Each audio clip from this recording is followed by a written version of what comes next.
কি জাজমেন্ট হবে আমরা এখনো বলতে পারি না। বেগম খালেদা জিয়ার তার কোনো স্বাক্ষর নাই, নির্দেশ নেই, তাকে সাজা দেওয়া হয়েছে। আমরা তার ন্যায় বিচার চাই। বিগত সরকার বিচার বিভাগকে ব্যবহার করে বিভাগের উপরে হস্তক্ষেপ করে যে জাজমেন্ট নিয়েছে সেইভাবে আমরা জাজমেন্ট চাই না।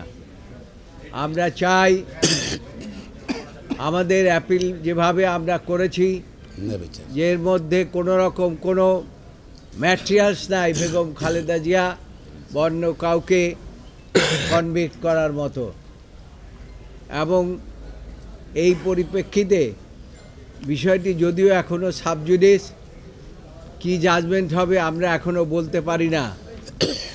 তারপরেও আমরা চেষ্টা করেছি আদালতকে আইনগতভাবে এবং ফ্যাকচুয়ালি আমরা আদালতকে সহায়তা করার জন্য আদালতকে তো আমরা অ্যাসিস্ট করতে পারি, অ্যাসিস্ট করার আমরা চেষ্টা করেছি।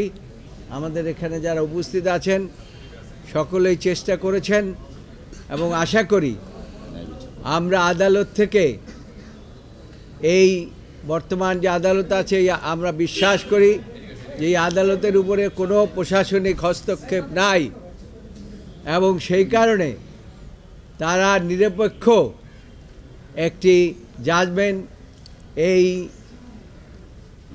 মামলায় দেবেন, এইটাই আমরা আশা করি।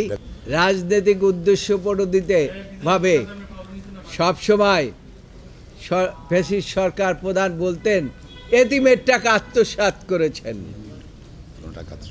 অথচ আপনারা শেষ আর্গুমেন্ট আপনারা শুনেছেন, আদালত নিজেই পয়েন্ট আউট করেছে যে টাকার কথা বলা হয়েছে দ্বিগুণ হয়েছে এবং যে অ্যাকাউন্টের কথা বলা হয়েছে সেইখানে বেগম খালেদা জিয়ার কোনো স্বাক্ষরই নাই।